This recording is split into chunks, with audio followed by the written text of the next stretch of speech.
Thank you. Good morning, everyone. Welcome to another episode of Development One Topic at a Time. As you know, my name is 𝗂𝗓𝗏𝗧. I am the founder of 𝗂𝗓𝗏𝗧 Consulting, a platform through which I offer individual and group coaching and mentoring services, and also offer leadership training, public speaking, PPIE, and EDIE services to individuals and organizations. As mentioned before, the aim of these series of talks is to raise awareness on specific issues, showcase the work of individuals from a range of backgrounds, networks, and also to network and inspire people. Today, I have the honor of sharing this space with Abigail Mensah. Really happy about this. The brilliant woman behind Ladies in Waiting. Abigail, thank you so much for being here today. Your presence is really appreciated. Oh, thank you for having me. It was a pleasure. It was a pleasure. Thank you for having me. Thank you. Could you please tell us who you are and what you do? Okay, so I'm Abigail Mensah. I was born and raised in South London of Ghanaian descent. I am a lecturer by profession. I've been teaching years before that. I started working with young people when I was 16, and I'm now 35. So, yeah, the maths is there. But yeah, I just started off from gangs where people didn't want to go. I just thought, they're people. So, and it was kind of second to none with the areas that I grew up in. And then, yeah, I did my degree in that. And then it was either social work or teaching, and teaching found me.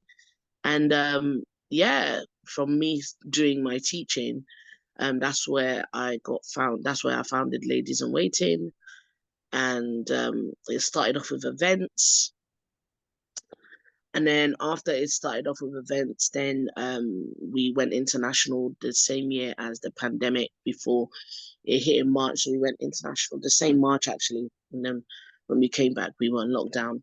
And then from there became a 𝗖𝗁, a community interest company. And we've been doing work in the community ever since. And this October will be 7 years, celebrating in our second branch, which is in Holland, Amsterdam. Wow, this So, yeah. is amazing and inspiring. It's such a brilliant journey. I mean, I know that you talked a little bit about the reasons why teaching found you, but could you please elaborate more on the reasons why you founded Ladies in Waiting? So Ladies in Waiting, a lot of people assume it's to do with marriage because they think a lady in waiting. I'm sure there's an old English somewhere that says it. But Ladies in Waiting, funny enough, I was asked to speak at a church a week or so, and it was based on a scripture on God's rest. And so I was praying about what I was going to say at the church. And then literally everything about Ladies in Waiting, the mission statement, what I need to do, was just through my prayer, everything, was given to me just like that. So when I spoke at the church, I just kind of spoke more about women coming together and so forth. So after the church, people were like, when's the event? And I was like, what event? And they were like, you were speaking about women come together. And I said, oh, yeah, yeah, I'll keep you posted. And that was August 2017. And the first event was October. So you can imagine I didn't have time to plan as much, but, I did. And I remember I just wanted 40 people. And within a week, the tickets were all sold. And so from there, it just, Ladies in Waiting is basically, if you're a woman who you're not connected to your purpose in life, you'll always be a lady waiting. Because if people actually take the time to look around the people around them, including themselves, when you feel like you haven't got a path that you're supposed to be directed to, or you don't know your gift and you don't know exactly your purpose, as in what you need to be doing in this life, you will end up waiting for something and you don't know what you're waiting for. And so that is what Ladies in Waiting is based on. And from there, we help, we mentor women. Mentors are our main key ethos, women and young girls, on self-esteem, confidence, and to motivate them via our programs, via our workshops, via mentoring, and by having events as well, and also giving back to various communities. I mean, it's all part of that. It's not just, we don't just give out to people in London. We do a community fun day every year. We just had one in August. I mean, last Saturday, just gone, the 3rd of August. But we just don't give out to people here. We are also affiliated with a hospital in Ghana. Since the pandemic, there was a video that went viral in Ghana, Kumasi specifically, where I'm from. And literally women were on the floor lying down with their kids who just had babies. And that was quite disturbing for me and a few of the directors. And so from there, we made some contacts and we asked which hospital in that area needed help the most. And so from then on, and you know, the power of community is, I've been liaising with the hospital for the past 3 years, and me myself as the main director, I have not been to Ghana since the pandemic, just before pandemic, when we went international. But the rest of my directors have been going, and even some of our volunteers have decided to go and help out. And that's the power of community, that even though me, myself, I have not been on the ground to that hospital as yet, I still liaise with the hospital, I still speak with the doctors, and through that, we've been able to get them, you know, clothes and stuff for the premature, for the unit that have premature babies. And also some of the women's hospital bills have been paid by some of our directors. So when I say the power of community and how Ladies in Waiting has spread it out to how it is today, if you ask me, did I see that? No, I did not, because I believe that when it comes to certain predicaments, certain things force you to push your business or your idea somewhere else, because we were stuck in a pandemic. And before the pandemic, I was using my own personal money to do my events and so forth. And now, it being a community and being a CIC, we get funding, we have people who actually give to do some of the things that we do. So yeah, we've grown. This is amazing. I mean, there's so much to unpick from what you've just shared. Yeah, I mean, I can see why, you know, when you presented at the church, they asked you when is the event, because I can really feel the passion coming through here. And it's amazing how you've managed to not only give back to your community here where you are, but also in Ghana and also, as you said, in another country. And it's just seeing how you've inspired people to, you know, to continue the work, to be on the ground, even when you've not been there. It's just, it's phenomenal. And I mean, in your opinion, what advice would you give to women if you were to, you know, you were to ask to provide them with the most important advice? Which one would you give them, please? Hold on to your faith. Wow. I can't stand here and take all the glory. That is wrong. Because at the end of the day, I'm just a human being. There's only so much that I can do. But you need to hold on to your faith. Your faith in what you believe in, but your faith within yourself as well. 2 ways. Because at the end of the day, if you don't believe in your own faith, believe in faith, I'm a Christian, but it's not everybody that's a Christian. So whatever you regard to your faith. But also you need to also have that part of self-belief. Now, I believe the two connect because when you have faith, it also does something to even boost your self-belief. Now, if you now have self-belief without faith, that just makes you proud. Yeah, that just makes you proud because your faith instilled in you will push you to where you need to go. You know, it's important. And for me, I can't do none of this without prayer because I remember 2019 going to 2020 was steep for me. That was hard because I had lost my job in November due to some mix-up of other staff members. Literally, they wanted to get rid of them and they couldn't get rid of them without getting rid of me. And I was going to Ghana for the first time with my husband. We hadn't gone to Ghana together yet, and we've been married since 2016, and 2019 was the first time we were going back home. Okay. And so I now had to do an agency work. And you know, then I was just like, when you've kind of lost your job, you know, you want to be able to put money into what you were doing. And that time it was ladies in waiting. That's what I currently had at the time. And I was just on my knees and I said, God, there's no way you gave me this vision. There's no way you gave all these things for me for it to just be at a standstill. Why? Because I lost my job. I said, something radical needs to happen. Something needs to change. Literally. And I kid you not, I was just scrolling on Instagram and I saw that a company in Ghana was working with one girl. And I just reached out to them and I just said, listen, I have a vision. This is what I do. And I need a change and whatnot. And they messaged me back that same night. It was that we've been looking for a community like yourself to work alongside.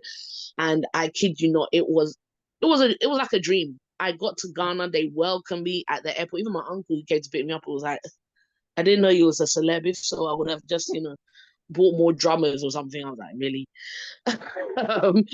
They came to pick me up and it was such a beautiful welcome. And there was things I had never done before. Like they organized my whole media press for like a week. I was on Ghana national television. Wow. I was coaching and mentoring a women's football team. Now, when they said that, I was like, really me? What am I gonna say to them? But when I got there and I spoke with them and I got them, you know, stuff, you know, and the stories that I heard, there was two women from Nigeria that actually came and lived in Ghana, and they said football here is better for women over there than it is over in Ghana than it is in Nigeria. And then I went to a school and the school sang for me, you know, a welcome song with my name. It was just literally a dream. And to come back and then they hear the pandemic, I was like, this meant to happen at the right time. Wow. This meant everything happened at the right time because I was on my knees and I weren't going to give up. I was just like, God, I know you're going to give me another direction. I just don't know what it is. And I think sometimes when you are a believer, you believe that maybe you need to know the journey. You don't need to. God knows how he's going to structure you in the right places. And I'm telling you, after doing all of that, I came back literally 2 days before Boris Johnson decided to close the country. When I got back into this country, because basically we were the last flight to leave Ghana before they locked down Ghana. So when we got to London, the same day I got to London, I landed at 5. I got home about 8. When I got home 8, by 11 o'clock, I found out I was pregnant. Wow, beautiful. Wow. I found out I was pregnant and I was already 9 weeks. And that's where I know. And that's why I said that my faith is unshakable, because if I had known that I was pregnant whilst doing this, I would have just stopped. I would have done nothing, because I would have been like, oh, let me take care of myself first. But I always say God has a sense of humor. And so that wasn't shown to me until I had completed my assignment. Wow. So yeah, that's what I would, you know, that's part of the testimony. But I would definitely encourage someone, hold on to your faith and allow your faith to give you that self-belief. Don't get self-belief of accolades. Don't get self-belief because you're overtelling yourself. It goes hand in hand. Like, I understand some people like, yeah, affirmations, but affirmations don't work by itself. It never has and it never will. You need to be straightforward. It's faith, and then adding the faith to your self-belief, and that alone will allow you to push you to where you need to go. This is an amazing message, Abigail. I mean, the message is full of, I think it's a message of gratitude, perseverance, and also, as a believer as well, as I'm a Muslim, as you know, it also talks a lot about, God's power. And I also believe that faith, I share that with you, that faith gives us hope, strength, and courage, and it's just amazing to listen to you and see how, you're demonstrating how you've grown from challenging times, basically. And it's beautiful, and it ends with pregnancy, and then more, as I know you are active in so many different areas, including PPIE, patient and public involvement and engagement. And I wondered if you could please shed a light on how you got involved in that, and why as well, please. You see, it's all connected, because as soon as that happened, I was on a furlough. So I had a lot of time to myself. And those are the times that I will always cherish. Having a baby after pandemic, you get to see the massive difference. And so Anaya, my firstborn, she's the reason why I got into the PPI. There's another reason. It was her, because it started off with maternity and the discrepancies within maternity. And I've had quite a long journey. So I got introduced by a friend of mine, shout out Rachel, because you always have to give honors to where honors is due.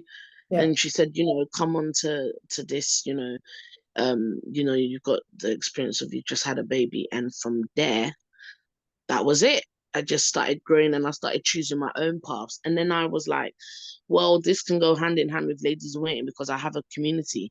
And so they also need to be heard as well. And so bit by bit, I didn't just introduce myself as Abigail. I said I'm the founder of Ladies Waiting, who has this and so forth. And it's been 4 years. It'll be going up to 4 years, 3.5 years, because now it's 3.5. 3.5 years since I've been doing that. And every day is a different day. Every research is a different time. You meet different people. I now sit on the ARC board, executive, and the board. And so it's opened so many doors by just having my firstborn. And I always tell people, children are blessings. Don't think that, like, since I've had Anaya and I've had my second one, Janea, in that instance, literally, I've opened up 2 businesses after that. No, if you told me that, I would have been like, no. But I have. I've had a cleaning business since I've had Anaya. It's named after me and her. And by the grace is still growing, and opened a recruitment one.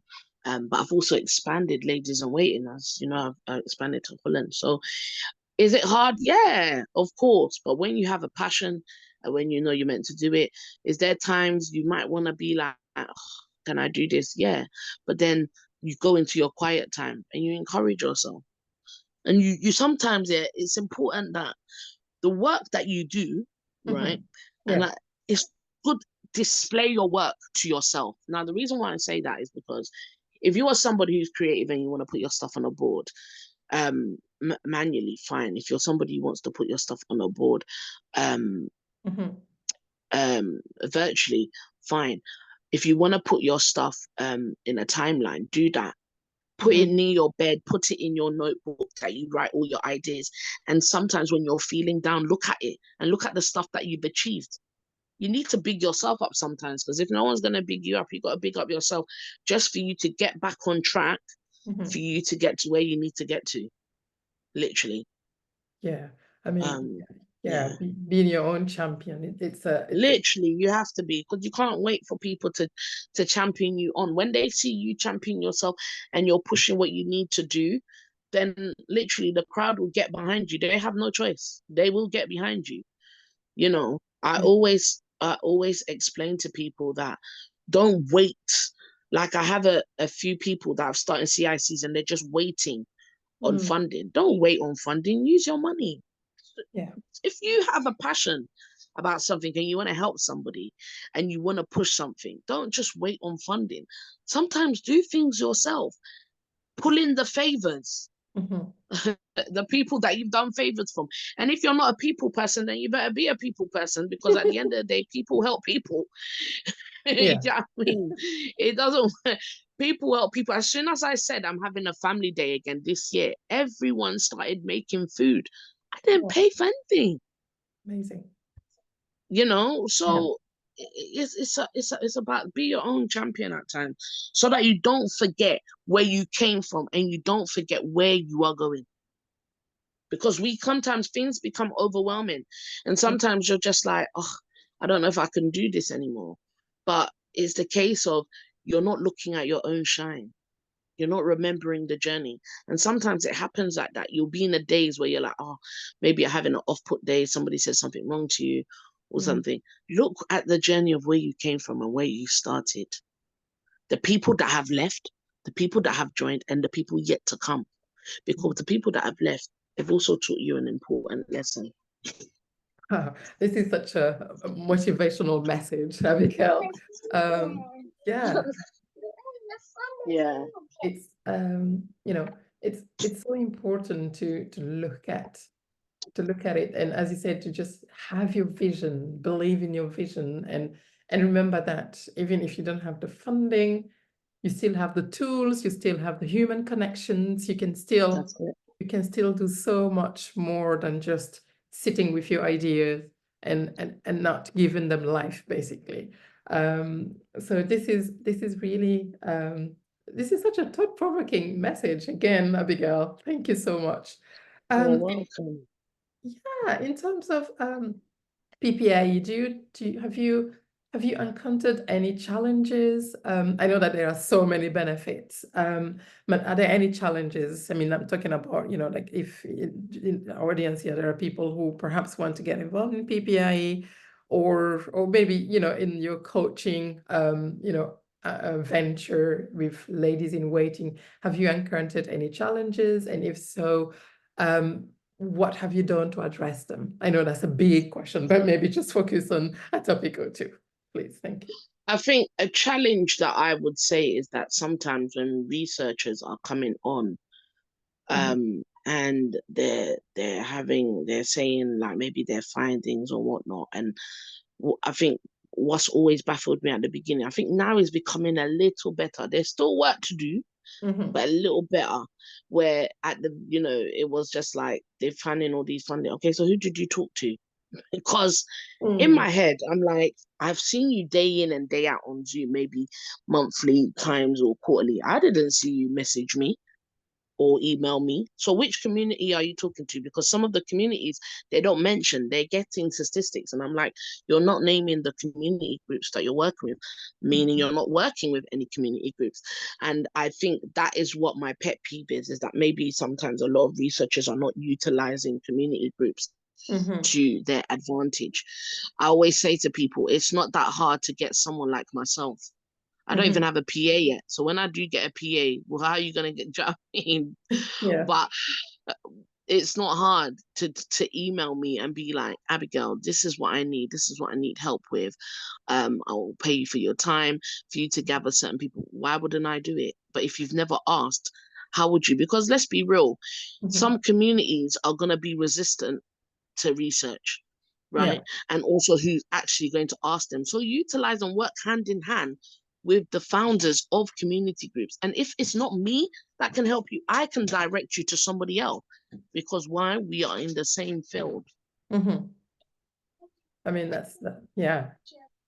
I mean, people always talk about challenges in that sense, but this is another perspective that you've just shared. Thank you so much, Abigail.